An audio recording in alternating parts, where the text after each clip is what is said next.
my YouTube, Damo_23 here, and welcome to another episode of Leicester Reborn. Today's episode, we're going to discuss everything that is pre-season, look at the squad, exactly what we need, go target some players, and you guys will see it all right now. With that being said, without further ado, let's get into the episode. If you do enjoy it, give it a like, subscribe to the YouTube channel. It does help promote the content. Leave a comment, of course, as well. And if you didn't watch last episode, it was a crazy FA Cup final versus Liverpool for the second year in a row. Let's get into the team itself. I've picked here what I perceive is my best 11 right now, but we've got to have a discussion about the team and what we're going to do, and then focus on what we're going to do long term with this team as well. Straight away off the bat, for people that you're wondering, a 4-star player is either a leading or a very, very, very good Premier League player. Anyone that's 4 stars kind of tick, set, forget, you're locked. This is where things get interesting. 3.5 is probably at that level too, let's be honest. You're a very good footballer too. Anyone 3-star is not too bad. And if you're 3-star, you're definitely worth being around as well. Anyone less than that probably is on the peripheral going out and doing other things. So let's discuss this squad and see how we look. Straight away, Melies club captain, not doing anything keeper-wise. Backup keeper is Jacob, who's fantastic. And we actually do have a young keeper in Preston as well. For those that don't know, pre-season games help youngsters develop. So all these under-18 players, we're going to put them on the bench because they will play games in pre-season to help them develop, that is for sure. With that being said, keeper-wise, no issues. Obviously, at left-back and right-back, I don't particularly have an issue either. Livramento's fantastic. He's world-class. Christensen is, very good at what he does too. Luke Thomas being English and all sorts is never leaving. And same with James Justin being English is so good for European, exploits, etc. Being English as well. I'm not planning on getting rid of them. I do have youngsters on the bench. I have a Giuliano, that's a 16-year-old coming through. I do have a Warren, who's 5-star and our best hot prospect coming through. So where maybe one area is to look at left-backs and right-backs, we have got youngsters coming through the academy, especially like the likes of Giuliano, that could become very, very good in the next few seasons. And with that being said, I think fullback is kind of fine. Centre-back's where it gets interesting because we do have some centre-backs that are good. I think Marsha is nailed. My issue with Marsha is he never plays well. Where Demaru or Harry Suter will have those really good games and do stuff. Marsha, for a guy that is so well-rounded, doesn't particularly do a good enough job. He's worth a bit of money. I don't think we could ever sell him because of how good he actually is on paper, but he lacks a bit technically, so I don't know what we're going to do with him. When we look at the other side, don't get me wrong, Demaru's fantastic. Want it at the minute. I don't think I would sell because of how good he is. Harry Suter, I'm never selling because he's Australian and I love him. And to be fair, every time he plays, he seems to do very well for us, right? And you got Omadambele, who, don't get me wrong, I brought him in for him to develop, has been one of those few players that has barely developed in the same. I think, with that being said, if Demirel comes into here, we'll sell Omadambele. I think we could buy a central defender that is a really, really good level. And I've got an Englishman in mind, and I'll let you know who that is.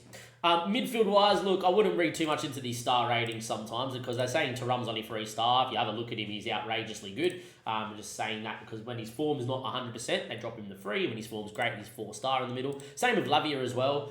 They keep trying to tell me, Lavia's not that good in the middle of the park. I'm telling you right now, he's very good in the middle of the park. Look, you see what you can get in with him. So my middle of the park I'm very happy with. Drewsbury Hall, yet again, English, Leicester through and through. It really helps out with rating and registration and his current abilities of a very good Premier League level. He's someone that is not leaving the football club at all. But the big thing here is I've got Wilfred Ndidi wanting to leave for 36 mil. I'm not going to stand in his way at 28. And I think there's potential to get maybe in a regen centre mid to really develop and bring through our ranks as well. So that maybe might be the goal. So right now, I think at the moment with this squad, a really world-class centre-back and a regen centre defensive midfielder to come through. Moving along, we have a bit of a selection dilemma up front. As things stand, Elise Smith-Rowe and Matthias Cunha arguably are up there with the best 3 of a 4-man striker, forward line in the Prem. Matthias came in and had a very good year. Yes, his last few games haven't been great because I've been trying him up front, but he's not too bad. And he's very good as an inside forward on the left. That's very elite. Smith Rowe obviously came in January as well with Mateus Cunha, had a very good year. Not ever going to get rid of him. He's fantastic in the hole, but he's also fantastic out on the left. Elise is Elise. We sold Tede, we brought him in. This guy is elite of the elite of the elite. He's only going to get better, and he's got 17 goal contributions across the league this year. We're never going to do it. My issue is Garen Qualt. Hasn't developed at all. I love him because he scores goals, and I think he's the perfect backup striker. You know, he scored 23 and 33, won European Golden Boy. This year, 11 and 28, had a few injuries. Scored 25, though, in 47 games, which isn't a bad record. But I do think he needs to come out. With that being said, he comes in as the backup striker. Now there's an issue of what do we do up front? Do we sign a big boy striker and put those three like this? Or is it time that Mateus Cunha comes in, Smith Rowe goes to the left, and is it time for, not Alex Scott because his time's already been here, but is it time for maybe Lynch at 18 years of age to go into the hole? My issue with that is I think Lynch is much better on the right because he can cross a ball as well. But if you look at him as a player in the hole, and he has played in the hole and got assists and goals from the hole, he's also very well-rounded here. I think if we're going to get Lynch to the best of his ability, he needs to start playing first-team football regularly either next season or the season after. He needs to start starting. My issue is I don't know where we're going to play him, and I don't know what we'll do. So it's either A, we're signing a big-name striker, or B, we're doing that, and that's my squad with a centre-back, and then we've got these guys here as well. We've got Rooney that's not getting into the squad at the minute, which I kind of need to, but he's got 12 goal contributions this season, which ain't bad for 11 mil. He just hasn't developed, which is odd. Will Alves, I think, has come to his time at the football club. I love him, don't get me wrong, but I think it's time we maybe loan him. Barely we're selling. Johnston, if he gets the right bid, we're going to sell. Ndindi, we're going to sell. And we've got some youngsters. I think it's either this, and we've got, obviously, this young kid from Mexico joining us, which I don't know where I'm going to play. And I feel like we're one attacker too heavy. Or it's this, and it's back to this, which I think I'm leaning towards, and here we are up front. So it is what it is. For those wondering where Iheanacho is, as I just got the question in the chat, we've sold him, obviously, to Marseille. We're getting 2.7 mil every month for him playing at the moment there. We're getting 16 mil plus 16 mil in a year's time. So, let me know what you would do in the comment section. I'm thinking definitely a centre-back of a world-class level. And I'm either thinking a striker or I'm thinking no one. Also need a backup defensive midfielder. Let me know what you would do. And I'll be back with any future transfers, saga, etc. as well. Oh, and apparently there's rumours that we're having a takeover. If that happens too, you'll see that in this episode as well. YouTube, first signing is a youngster at 18 years of age, and to be fair, we did not need him. He's just that good. He's coming from Stade Rennes in France. He is a French winger, and well, Rochelle Yaya, he has to be Ivorian with that last name, right? He's not actually, but there we go.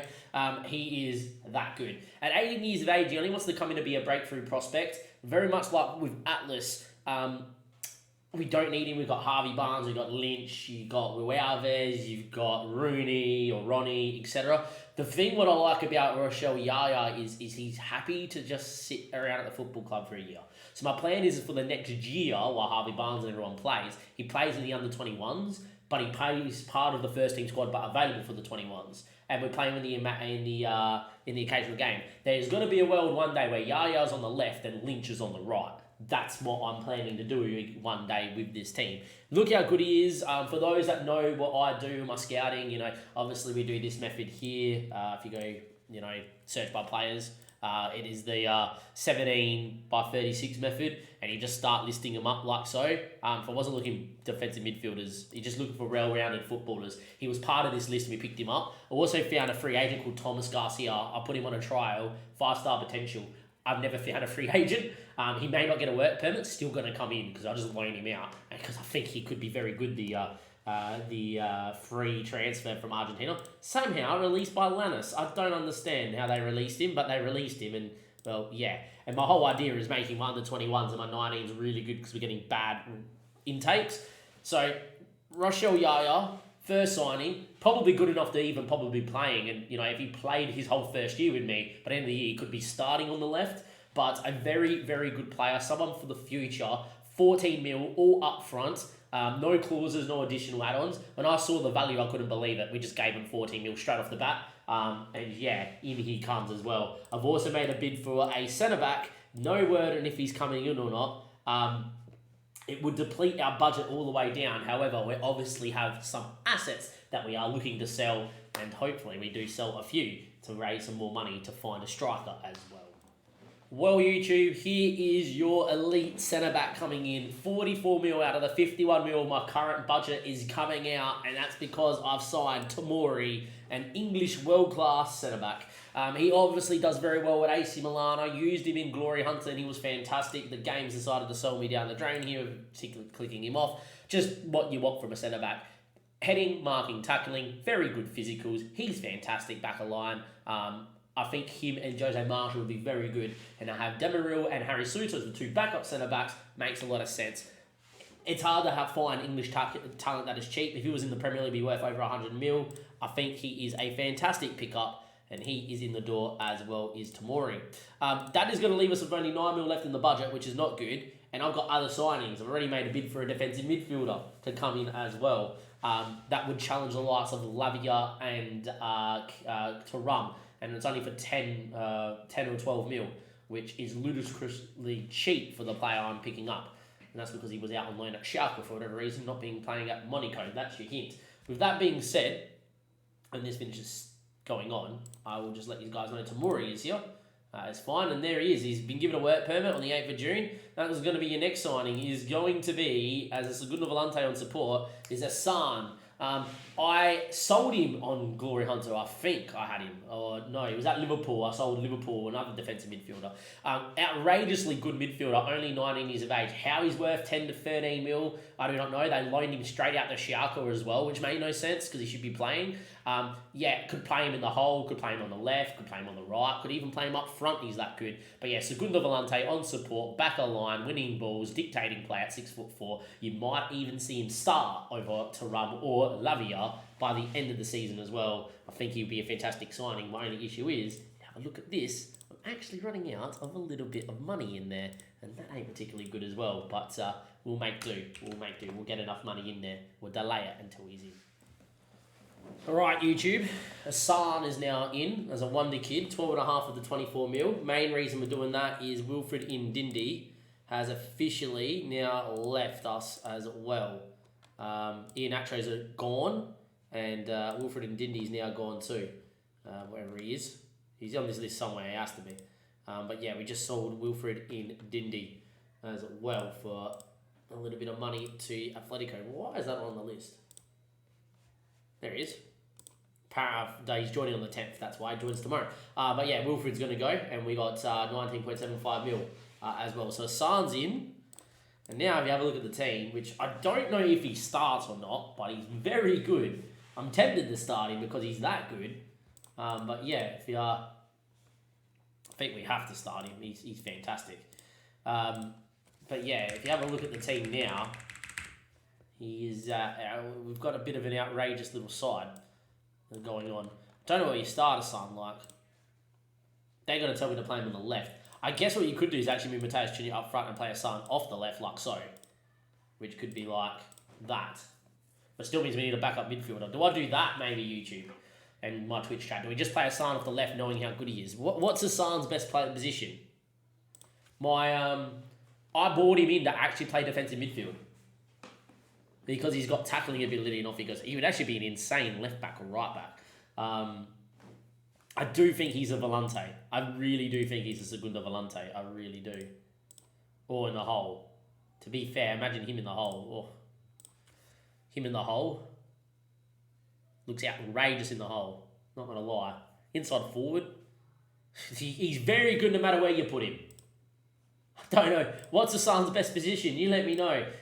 The idea was to actually do this, do that, do this, inside forward on attack, and Hassan was going to go onto the bench as the backup defensive midfielder. I just think he's too good. I think you'd have to actually play him in one of these roles. I think you'd have to play him upper line as a player.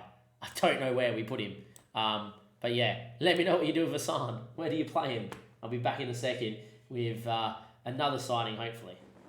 A sale, YouTube, a big sale too. Victor Christensen for 47 million. 45 of that up front. We had a bid. Look, I'm not a fan of selling good footballers from the football club, but it allows me to play Luke Thomas, who's homegrown in English, which is great, and he only got 2 assists last season, so he's not as influential as the other side. We only have about 13 mil in the club, so to sell Victor Christensen, and it covers a lot of what we spent this year, it makes a lot of sense. And we're selling him to West Ham, who's not a direct rival as well. They are a rival, but they're not a direct rival. So we get a fair amount of money. Now, look, if you look at the club now, we've got 48 mil. I'm thinking, Damien, that means you had to sign of a left back. Oh, don't worry, I did. His name is Aaron O'Connell. And you might be thinking, well, he looks a little bit underwhelming by the star ratings. This is one of those ones where you sign him and go, I know better than the game sort of thing.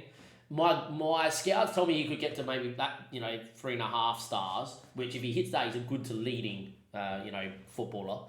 If he stays as he is, he's a decent Sky Bet championship. There's reasons why I signed him. Firstly, up front 6 mil, that's cheap. Secondly, played for Burnley last year in the championship where they finished third, and he played solidly for Burnley too, and was a main starter for him. Not bad.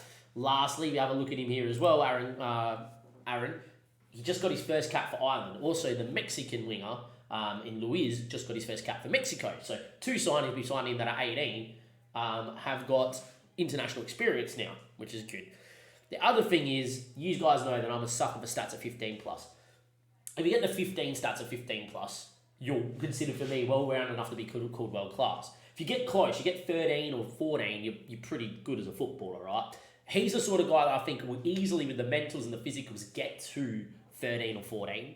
And that's just by counting these things that are 13 plus or 12 plus, like 1, 2, and 3 are definitely going to get there. Work rate, if we find him enough, probably gets there, to be fair. And because he's so young, it probably goes up. So 4, 5, 6. Flair, maybe not. So I'm going to leave at 6. Determination should go up over time. So 6, 7, 8, 9, 10, 11, 12, 13, 14, maybe gets there to 15. But that's the thing, is like, if it's maybe 15, probably 14, definitely 13, he's going to be a lot better than what the game's telling me his potential is. Because if he gets to that, he's 3-star at a minimum. And, well, if he's 18, he comes through, becomes homegrown at the football club because he's 18, which he will be if you have a look at this, right?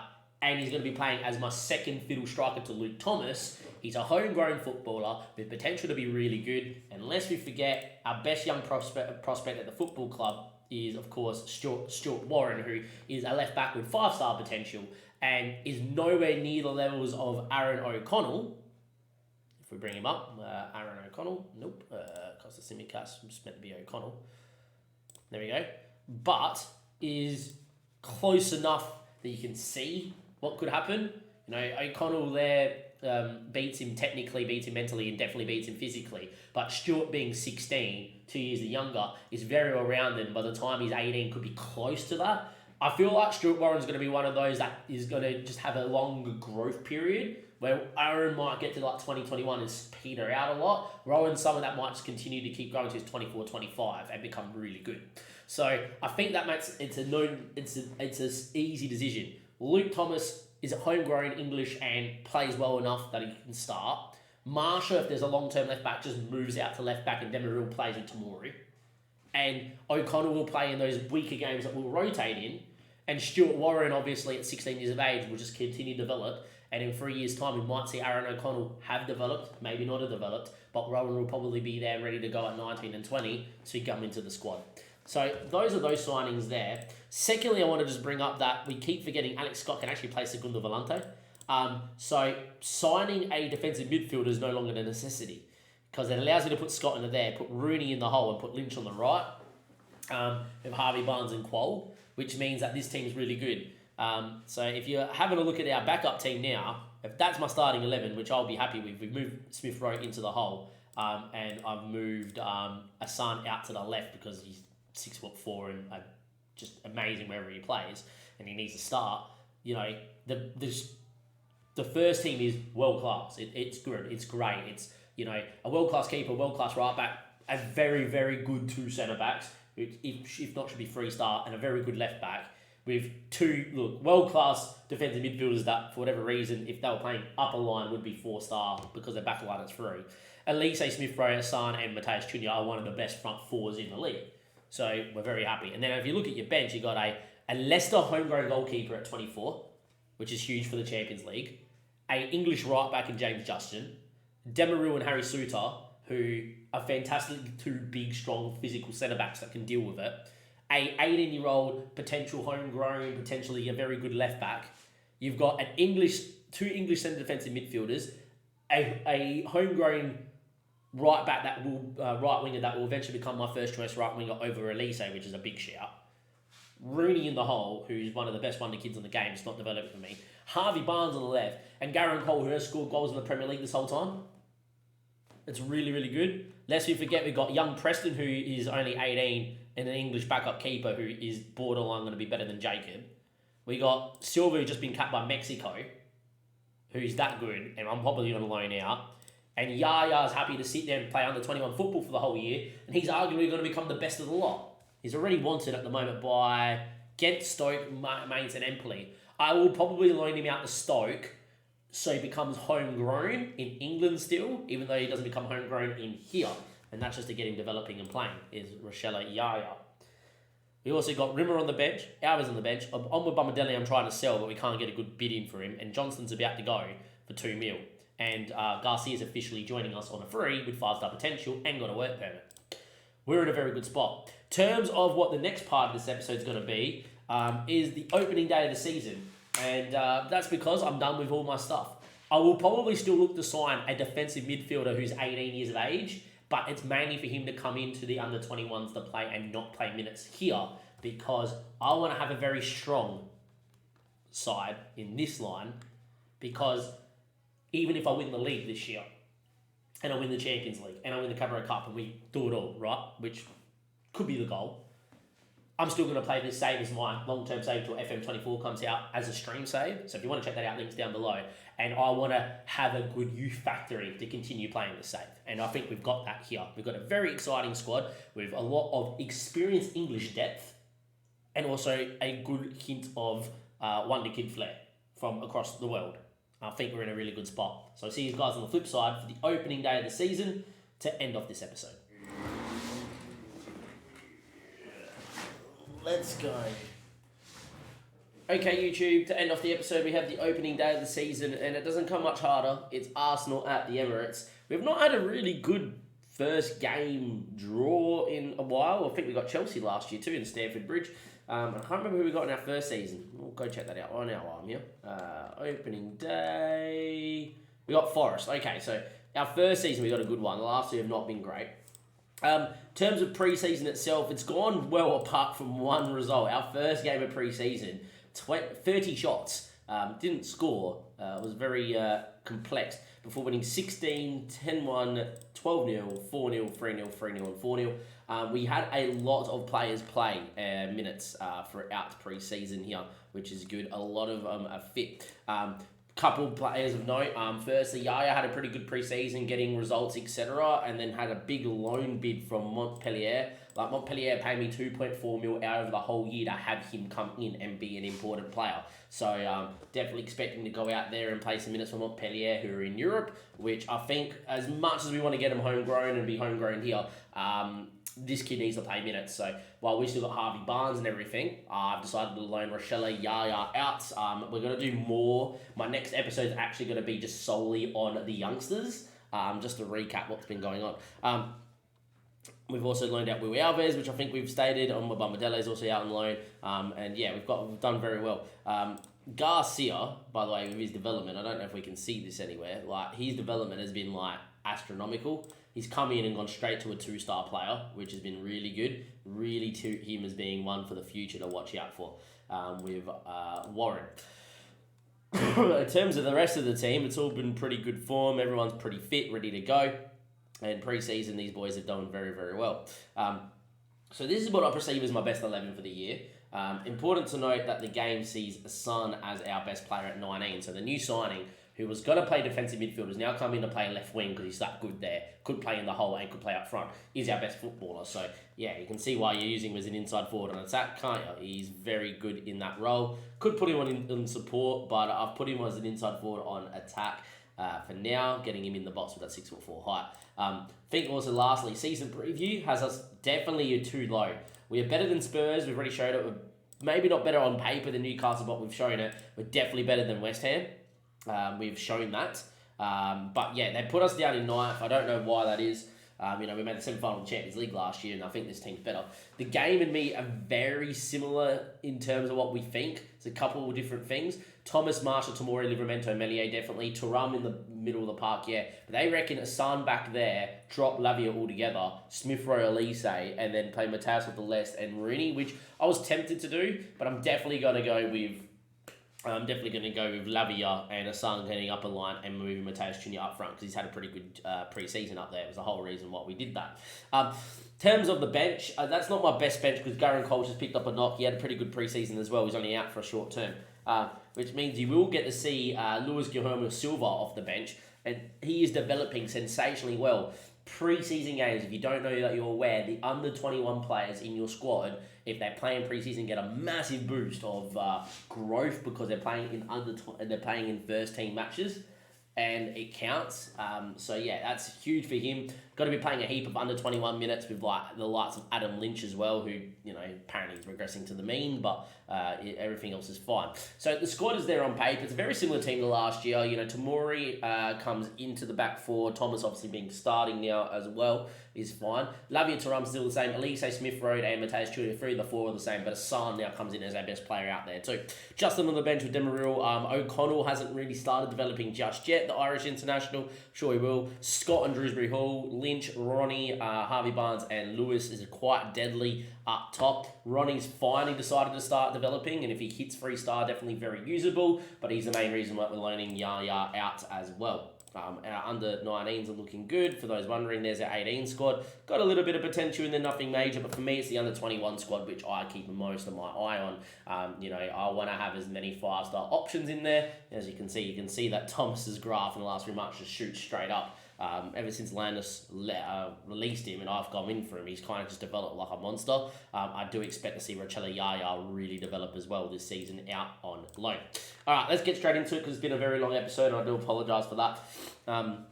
The team is there. We're predicted to come ninth. Pretty hard opening day. We lost to 2-0, I think, against Arsenal last year away from home. They're going to be in and around the top 4 with us, of course. But yeah, let's see what we can do. And opening day, let's see our Arsenal line up here. They line up with Jesus, Martinelli, Saka, Havertz, Odegaard, Ugrate, Zinchenko, Gabriel, Saliba, White, and Ramsdale. Very similar to how they're going to line up in real life. They haven't really changed too much. Obviously, this man, Smith Rowe, probably could get some minutes in real life for them, but will be in the hole for us.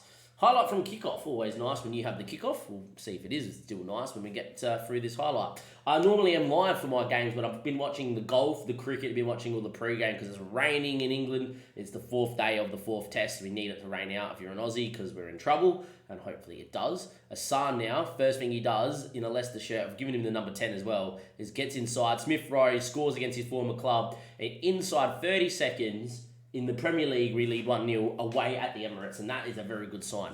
The main reason why I've gone out to sign all these kids is I do intend on playing this save as a stream save once we complete everything. Once we win the Carabao Cup, the Champions League, and the Premier League, I'll probably go one more year once I won all those trophies and try and win them all in one season, and then that would be the save. But I'm planning to play this save until the end of FM. And as a bit of fun, slash of what can we really build if we stayed at one club for 20 plus years and really dominated world football. With that being said, Havertz now with a ball over the top. Thomas didn't need to win that. If we concede here, this is really poor from us. Odegaard, Havertz can hit him and does, and just over the bar. It was poor from Thomas. Was really happy with how Thomas played, and obviously he's got an assist already, which is good. He's a very aggressive English fullback. But next episode is definitely going to be our, this is the youngsters to watch out for. especially if you plan on joining us on live stream, etc. Backstick ball with Suns there. What a save from Ramsdale. No, it's not. He's parried it into the back of the net. It's only a question if Hassan's offside. Now, that's the main reason I'm playing Hassan on the left, not in the hole, where he's dropping in and winning the ball. I want Hassan getting backstick and pinning himself on fullbacks. I know that's been disallowed, but that's the reason. He's 6'4". He's a tall man with extreme physicality. He's just offside, but you can see there, because if he gets a run on a fullback, he's probably going to win the header, and he's very good in that role. And now that's 1-0, 26 minutes played. Still leading against Arsenal, where we lost 2-0 and got absolutely dominated last year. 35 minutes played. Arsenal starting to come back into it a little bit more. Long throw from Livramento, which I do not mind too much. I don't like it a lot, but I don't hate it. Anyway, Hassan's going to win that back. He finds Livramento. Can he whip a ball in? Of course he can. Smith Rowe doesn't win. Tarum knocks it in there to Elise. Good touch. Should finish. Well done, Elise. Good touch, good control. And before Ramsdale could even set, he scores. It's 2-0. And this is a warning shot to the Premier League. If we're beating Arsenal at the Emirates on the opening day with ease, imagine what we're going to do to the rest of the Prem. It's only United and Liverpool that we really would look at on paper then that could really stop us. Probably City away at City. We have a really good record at home though. Something that's been a hallmark and why this tactic is what it is. If you ever want to play this tactic, I've actually created a video about it down below, so go check that out as well. I'm going to leave that in the comments or the notes of every episode there too. Good first half. We lead 2-0. Another hallmark of this season might be me playing a bit more 4-3-3 in these sort of games where we're dominating and then we can see out a lead. I do think we conceded a bit too many goals last year. Do think it's a bit early to move into the 4-3 now, but that's something I'm planning on doing in like 65th minutes, etc. And yeah, now I've said all that and you watch us concede, just as we said all that. Gabriel Jesus. We've done well to force him wide, but he's actually done well to keep it. You great. Finds Martinelli. If he hits, it's probably a goal. He's hit the bar and it's come out, and that's going to be cleared only as far as a sun. 60-odd minutes played. I am going to move into this 4-3-3 now. Mateus has not had the best of the game. Get some supporting roles. Mateus has not had the best of the game. Gonna give Luis Guillermo Silva his first bit of minutes here. I'm also going to get Harvey Barnes in for Son, I think. Yeah, Smith Rowe got the goal, was going to move with a Son. I'm going to get that into that for Harvey Barnes. And I'm going to go with a Mazzala as well on support in that role. Really helping out. I think that's the so far gist of it. Don't want to do any other change with these guys being unfit. I think the answer for now is no. Moving to the 4-3-3 here as we look to move the ball around. I just think it makes a lot of sense to do this. If we can see right now, I'll be livid. From a throw-in. Right. Well, if we, from 2-0 up, go and lose or draw 2-2, I'm going to regret moving the 4-3-3. Just my thinking's been, we conceded a lot of like late goals last year. Maybe we need to move into this 4-3 to control games. But there we go. That's unfortunately not gone our way. Silva now going on a run. Keeps it with Lavia. Jose Marshall. It's not like this system is completely just stopped playing. Young Silva, the Mexican, on his debut, scores. Luis Guillermo Silva has been learning to play up front with his pace. A ball over the top. He slots. It's 3-1 now. And the 4-3-3 is scored. And there we go. Jose Marshall with a ball into Harvey Barnes. Good ball over the top. Silva takes a touch. That's a finish. Thank you very much for coming. With that being said, we've got a few boys out there that are a little bit tired as well. Drewsbury Hill's going to come in for Lavia, like for like, or Tarum, I think, like for like.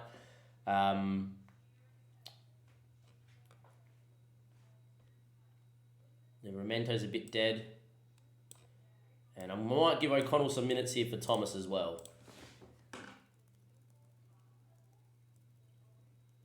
3-1, very happy.